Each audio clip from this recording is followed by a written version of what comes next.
गुरुर्ब्रह्मा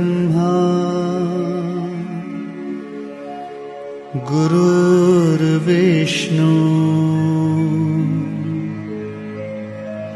गुरुर्देवो महेश्वरः गुरु साक्षात् परब्रह्मा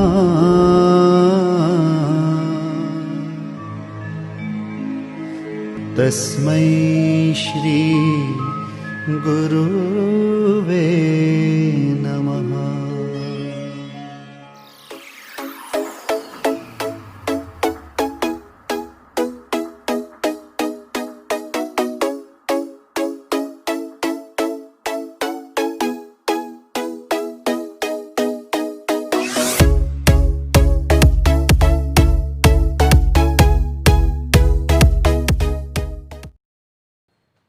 हरिओम विद्यार्थी मित्रों, स्वाध्याय 3.1 बेटा फिनिश કર્યું કે જેમાં આપણે મધ્યકનો અભ્યાસ કર્યો। હવે આમ જો તો મધ્યકના ઘણા બધા પ્રકારો છે। મધ્યકના ઘણા બધા પ્રકારોની અંદર મિશ્ર મધ્યક છે, ત્યાર પછી ભારિત મધ્યક છે, ત્યાર પછી ગુણોત્તર મધ્યક છે। હવે ગુજરાત ગવર્નમેન્ટના જે નવા અભ્યાસક્રમનું માળખું છે કે જે 2020-21 માં અમલમાં લેવાયું છે, તો એ માળખાની અંદર તમારો જે ભારિત મધ્યક છે અને મિશ્ર મધ્યક છે એ તમારા સિલેબસમાંથી સાઈડ ટ્રેક કરવામાં આવ્યું છે। એટલે આપણે ભારિત મધ્યક અને મિશ્ર મધ્યકની ચર્ચા કરવાની નથી જે સ્વાધ્યાય 3.2 ની અંદર હતું। એક મધ્યક બાકી મધ્યક ગુણોત્તર મધ્યક, એ ગુણોત્તર મધ્યકની પણ આપણે ચર્ચા કરવાની છે સ્વાધ્યાય 3.3 ની અંદર છે। તો સૌથી પહેલા એ સમજીએ કે સર આ ગુણોત્તર મધ્યકનો અર્થ શું થાય અને ગુણોત્તર મધ્યક મળે કઈ રીતે, ત્યાંથી સમજીએ બેટા। આપણી પાસે ધારો કે આપેલી માહિતીના આ જુદા જુદા અવલોકનો છે। શબ્દ ધ્યાનથી જુઓ, ગુણોત્તર મધ્યક, ગુણોત્તરનો સામાન્ય મતલબ થાય ગુણાકાર। તો આપેલી માહિતીના અલગ અલગ પ્રકારના જેટલા પણ અવલોકનો છે એ અવલોકનોનો આપણે સૌથી પહેલા શું કરવાનો છે તો કે સર ગુણાકાર કરવાનો છે। સર ગુણાકાર કર્યા પછી તમારે તેનું બેટા n-મું મૂળ કાઢવાનું છે। સર n-મું મૂળ એટલે શું? ધારો કે બે અવલોકનો હોય તો બે અવલોકનનો ગુણાકાર, કેટલા અવલોકનો છે? બે, તેનું વર્ગમૂળ કાઢવાનું। ત્રણ અવલોકન હોય તો ત્રણ અવલોકનનો શું કરવાનો? ગુણાકાર, એનું તમારે ઘનમૂળ કાઢવાનું, ત્રણ અવલોકન છે એટલા માટે। ચાર અવલોકન હોય તો ચારે ચાર અવલોકનનો ગુણાકાર, એનું n-મું મૂળ, તો કેટલા અવલોકન છે? ચાર, તો ચતુર્થ મૂળ કાઢવાનું। પાંચ અવલોકન હોય તો પંચમૂળ કાઢવાનું, છ અવલોકન હોય તો ષષ્ઠમૂળ કાઢવાનું। બેટા એ પ્રમાણે તમારે ગાડી આગળ દોડાવવાની છે। તો આપેલી માહિતીના જુદા જુદા અવલોકનોનો ગુણાકાર કરી તેનું n-મું મૂળ કાઢતા જે કિંમત મળે એ કિંમતને બેટા આંકડાશાસ્ત્રની પરિભાષામાં કહેવામાં આવે છે ગુણોત્તર મધ્યક। ગુણોત્તર મધ્યકનો મતલબ થાય જીઓમેટ્રિક્સ મીન। મધ્યક એટલે કે મીન, મધ્યકનો મતલબ આમ જો તો એવરેજ થાય બેટા। જીઓમેટ્રિક એવરેજ કે જીઓમેટ્રિક મીનનો પહેલો આલ્ફાબેટ શું છે? જી છે, એટલા માટે ગુણોત્તર મધ્યકને બેટા સંકેતમાં દર્શાવવામાં આવે છે જી વડે। સર આ જી મળે કેમ તો શોધવો પડે। કઈ રીતે મેળવવાનો? તો આપેલી માહિતીના અલગ અલગ પ્રકારના અવલોકન, પહેલા અવલોકનને x1 કહીએ, બીજાને x2 કહીએ, ત્રીજાને x3 કહીએ, એમ ડેશ ડેશ ડેશ ડેશ, છેલ્લા અવલોકનને xn કહીએ। કેટલા છે આપણને ખબર નથી, આ બધાનો શું કર્યો? ગુણાકાર। હવે શું કરવાનું? n-મું મૂળ, તો અહીંયા લખી દઉં છું બેટા હું n।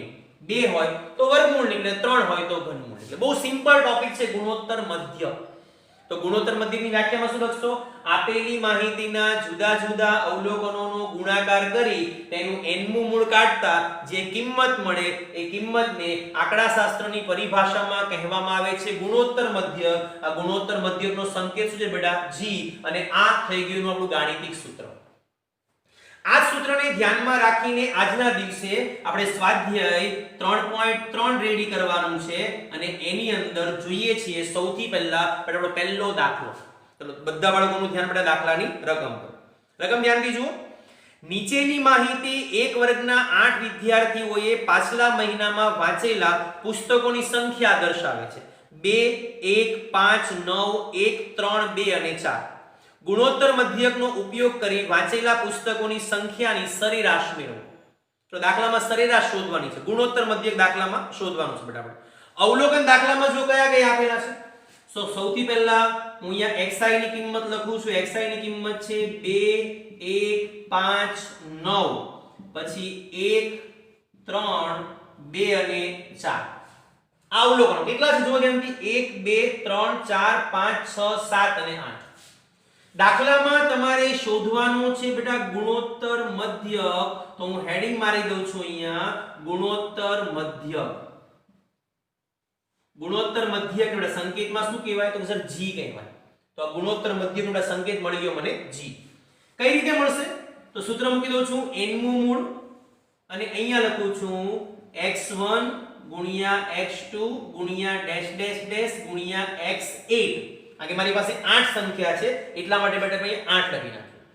આ જ સૂત્રની અંદર આપણે મૂકવાની છે હવે કિંમત. જોઈએ ધ્યાનથી ચાલો. કેટલા અવલોકનો છે 8. તો એનું તમારે કાઢવું પડશે અષ્ટમૂળ અને અષ્ટમૂળની અંદર બધી સંખ્યા લખીએ તો શું છે અહીંયા 2 ગુણ્યા 1 ગુણ્યા 5 ગુણ્યા 9 ગુણ્યા 1 ગુણ્યા 3 ગુણ્યા 2 ગુણ્યા 4. ચલો બધાનો તમારે કેલ્સીમાં કરવાનો છે ગુણાકાર. કેલ્સીમાં બધા બાળકો આપેલી 8 સંખ્યાનો ગુણાકાર કરો. તો ગુણોત્તર મધ્યક g અષ્ટમૂળમાં કેટલો હોય બેટા બધી સંખ્યાનો ગુણાકાર તમને લોકોને મળશે અહીંયા 2160. હવે પ્રશ્ન એ છે કે સર અષ્ટમૂળ કાઢવું કઈ રીતે? વર્ગમૂળ તો આવડે કાઢતા બધા બાળકોને કેલ્સીમાં. જોઈ લઈએ ચાલો. તમારા કેલ્સીની અંદર ધ્યાનથી તમે જુઓ, એક સ્વિચ તમને વર્ગમૂળની આપેલી છે. જો તમારા કેલ્ક્યુલેટરની અંદર વર્ગમૂળની સ્વિચ ન હોય બટ તમારે એવું કેલ્ક્યુલેટર યુઝ કરવું પડશે કે જેની અંદર વર્ગમૂળની સ્વિચ હોય. અને આગળ જતા આપણને આ સ્વિચ ખૂબ એટલે ખૂબ ઉપયોગી થવાની છે વર્ગમૂળ વાળી.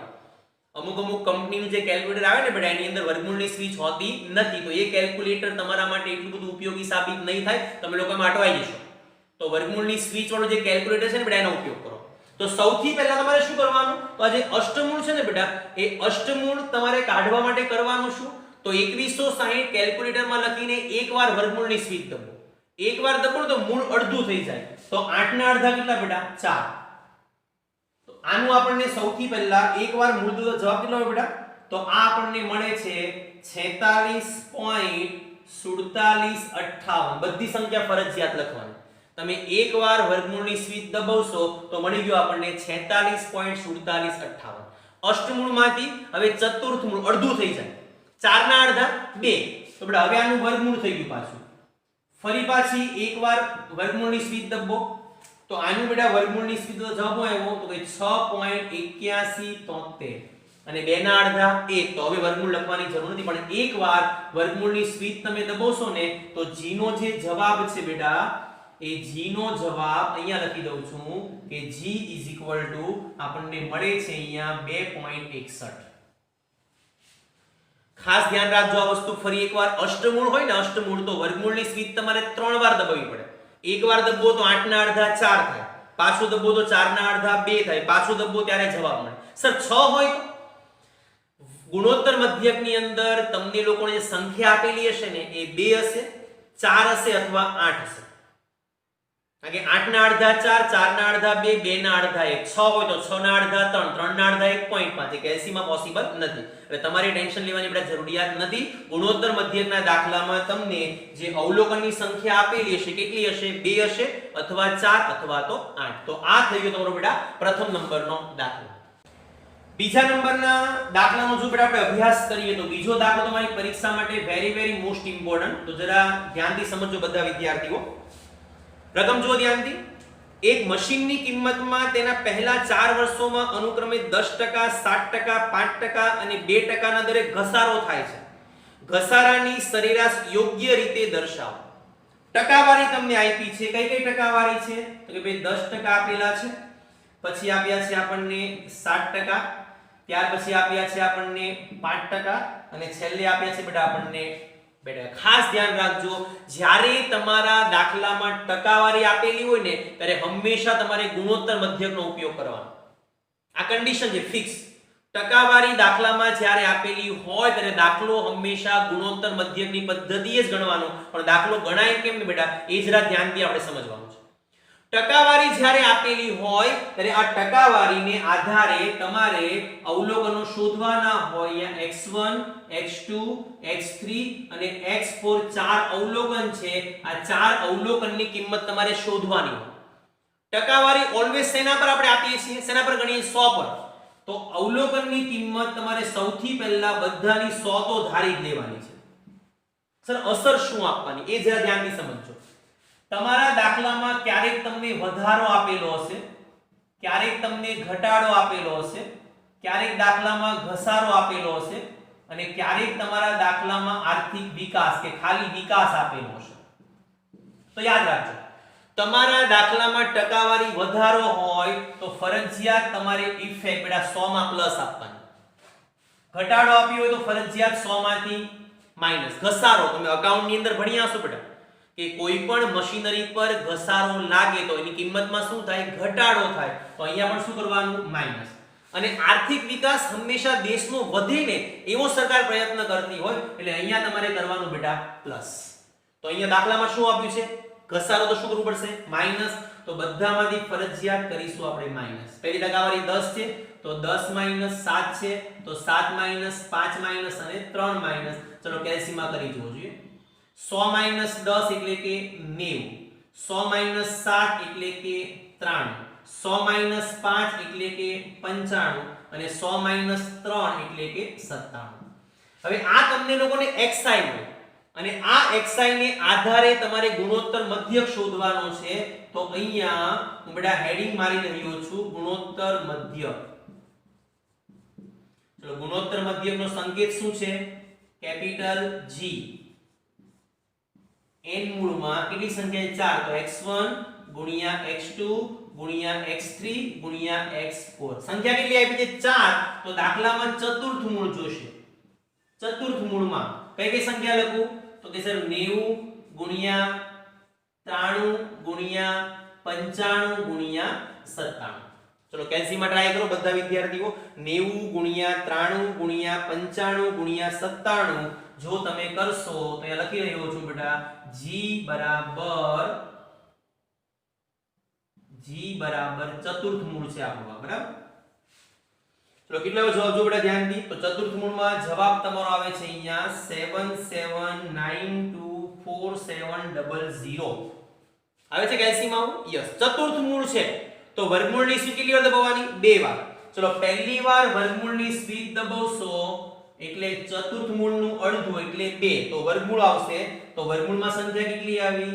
88 27.49 68. હજી એક બાકી સ્વીચ દબાવવાની. ફરી પાછી સ્વીચ દબાવો તો તમને લોકોને ગુણોત્તર મધ્યક g નો જવાબ બેટા મળી ગયો અહીંયા 93.95. આજે 93.95 મળ્યો ને જવાબ, એ તમારા દાખલાનો ફાઇનલ આન્સર નથી, યાદ રાખજો. કે આ જે જવાબ છે 93.95 એ આપણે આને આધારે શોધ્યો છે. અને રકમમાં જો શું કીધું છે આપણને કે ઘસારાની સરેરાશ યોગ્ય રીતે શોધો. ઘસારાની, તો ઘસારો 10 7 5 અને 2 છે બેટા, એની સરેરાશ શોધવાની હતી. આપણે તો ઘસારો માઈનસ કર્યા પછી કિંમત આવે ને એની સરેરાશ શોધી આપણે. તો સર હવે શું કરવાનું? તો હજી તમારે એક સ્ટેપ અહીંયા કરવું પડશે. અહીંયા લખી દેવાનું કે ભાઈ ઘસારાની સરેરાશ ઇઝ ઇક્વલ ટુ, ચલો કિંમત કેટલી હતી મશીનરીની? 100. ઘસારો બાદ કરતા સરેરાશ કેટલી મળી? તો કે ભાઈ 93.95. તો હવે તમે 100 માંથી 93.95 માઈનસ કરો તો જવાબ કેટલો આવ્યો? 6.05%. આ તમારા ઘસારાની બેટા યોગ્ય સરેરાશ છે ગુણોત્તર મધ્યક. ખાસ યાદ રાખજો, ઘણા બધા વિદ્યાર્થીઓ દાખલો અહીંયા સ્ટોપ કરી દે છે, તમારો 1 માર્ક્સ કપાઈ જશે. કારણ કે જે જવાબ આવે ને આ દાખલામાં જરૂર નથી બેટા. આ જે દાખલો ગણ્યો ને એ દાખલામાં જવાબ 2.61 ફાઇનલ છે. કારણ કે એમાં જો માહિતી ટકાવારીમાં આપેલી નથી આપણને, અહીંયા તમને માહિતી ટકાવારીમાં આપેલી છે. તો આવા સંજોગોની અંદર જે જવાબ આવે ને એ જવાબ તમારે ફરજિયાત 100 માંથી માઈનસ કરવો પડે, કમ્પલસરી. કારણ કે આ જે જવાબ 93.95 મળ્યો એ ઘસારા બાદ કરતી કિંમતનો છે ને. આપણને યોગ્ય સરેરાશ જોઈએ છે ઘસારાની, તો આવા સંજોગોમાં જે જવાબ મળ્યો એ 100 માંથી માઈનસ કરવો પડે, તો ફાઇનલ આન્સર મળી ગયો 6.05. આ તમારું થઈ ગયું બેટા ગુણોત્તર મધ્યક. તો આજની આપણી ચર્ચાને બેટા અહીંયા અટકાવી દઈએ છીએ. આવતા લેક્ચરની અંદર ફરી પાછા મળીશું એક નવી ચર્ચા સાથે. ત્યાં સુધી બધા વિદ્યાર્થીઓને ગુડ બાય. હરિઓમ. તમારો દિવસ બેટા શુભ રહે. આભાર બેટા. Thank you.